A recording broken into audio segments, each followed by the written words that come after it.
Let's move on to Davante Adams, Colin. He's on his third team in the last 4 years after signing with the Rams this offseason. In a recent interview, he discussed the dysfunction he's been around at his last 2 stops, joking that he'll find out if he was the one making those organizations dysfunctional. He added that joining the Rams is true optimism instead of just true hope. And the most important thing was joining a good winning team.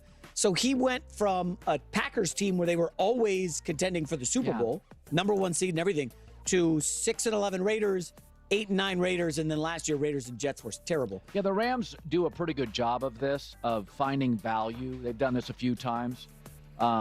He actually started playing very well with Aaron Rodgers down the stretch. It took a while to get going because they had some coaching movement.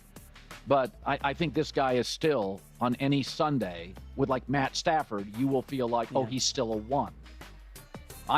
There's not a doubt in my mind he can still play. He may not be a 125 catch guy. Is he a 78 catch guy with 6 touchdowns? Because Puka's drawing double coverage on the other side. And Tyler Higbee, the tight end, good running back. So it's not like you can just roll your coverage over him. He's going to be open a lot. And I thought they found some value with him. Good coach, great quarterback. I think he's in great shape.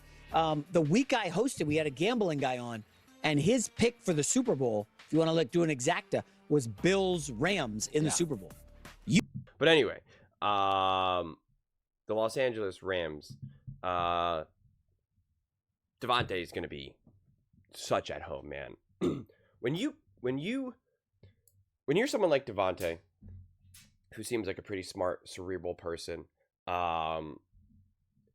when you start to have failures, especially kind of like these surface level failures in terms of I've been to multiple teams in the last few years, essentially, right? You do, like, no matter how confident you are in yourself or whatever, you start to kind of reflect, and you're just kind of like, like, am I part of the problem? Am I not? What it is, and and that's why he kind of says it tongue in cheek, like, I'll find out if it was kind of me. But like, he also does mean that to a degree as well, where it's kind of like, let's kind of find out, and you can kind of feel that way. I always like to kind of compare this to either a job or dating or whatnot, where you have a couple bad runs with work or relationships, and you start to be like, how much of me is the problem in this situation? How much do I need to change? And sometimes it's not at all. Sometimes it's a lot, right? And it's not until you get to a different situation. For me, it wasn't until I worked in a different environment or dated different people that I was like, oh, the other stuff in the past was like not normal, or like that was so much more intense than it needed to be, et cetera, et cetera. And I just think, like, you go to the Rams, like, even if the Rams, which I'm not saying that this is going to happen, but like, even if the Rams just like, they just can't get the momentum going, they're 3-3, 3-4, 4-6, like, it's not going to be dysfunctional. Sure, they might not be winning, but it's not going to be dysfunctional. And that is such the benefit of having the grown-ups of Shawn McVey and Stafford. And I really on both sides of the ball now on in terms of defensive coaching staff as well. And so you just have such a great grounded culture. And what I love about the Rams too is that their culture, for instance, like the Detroit Lions culture is built so much on bravado and intensity, and we go so hard. And you have some other cultures like, the Ravens are all about defense, and you have the Eagles, and the Eagles culture has kind of changed a little bit. But it's very much on just kind of like, we're just here to win at all costs, no matter what. And not all cultures are equal. And some cultures are really important to individual locker rooms, specific to the guys that make up that locker room. But the Rams culture is just about, there's just a groundedness to it. It's not all about the bravado. It's not all about, hey, if you're a Ram, you hit hard and you go hard, right? And it's not like that. It's just kind of like high IQ, high quality play.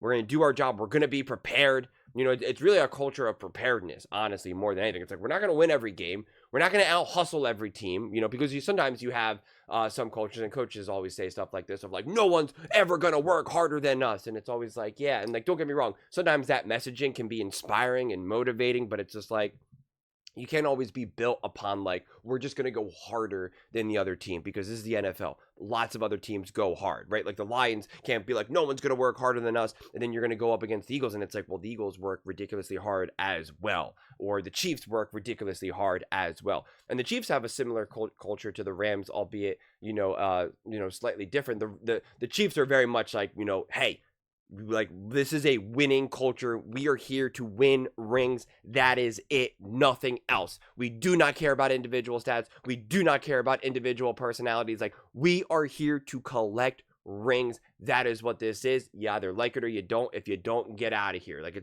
it's very serious. It's what the Patriots had with Tom Brady and Bill Belichick, and what Tom Brady brought to Tampa Bay. And then that's why when he left, and the whole controversy with Baker Mayfield, and it was like, Baker's like, oh, it wasn't really fun. I'm trying to have fun again. And Tom's like, well, maybe you're not here to take your kids to Disney World. Like, we're here to win rings. And so cultures change, they morph. It depends on the collection of guys. And I think that the Rams actually have a pretty balanced, grounded culture where it's serious. They want to win, but it's not so serious where everyone feels like they're in kind of a pressure cooker situation, which the Patriots, did in a lot of ways, and maybe even the Chiefs start to feel a little ways, because you even have Patrick Mahomes start talking about like, it hasn't really been fun recently. You kind of have a little bit of a mixed bag with culture sometimes, but it always changes when you win compared to when you lose.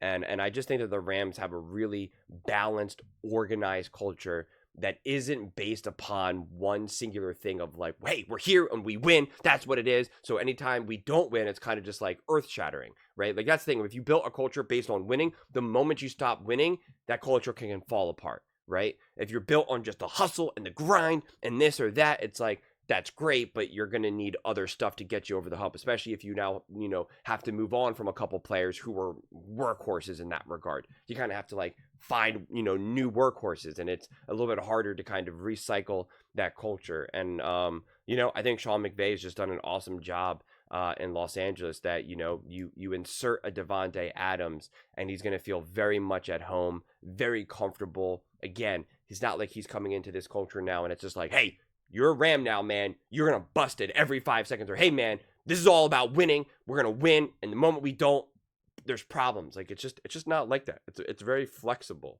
It's not rigid.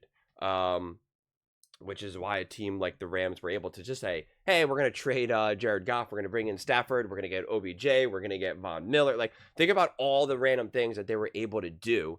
Have Aaron Donald retire. Like, like all this type of stuff. And like not really skip a beat at all.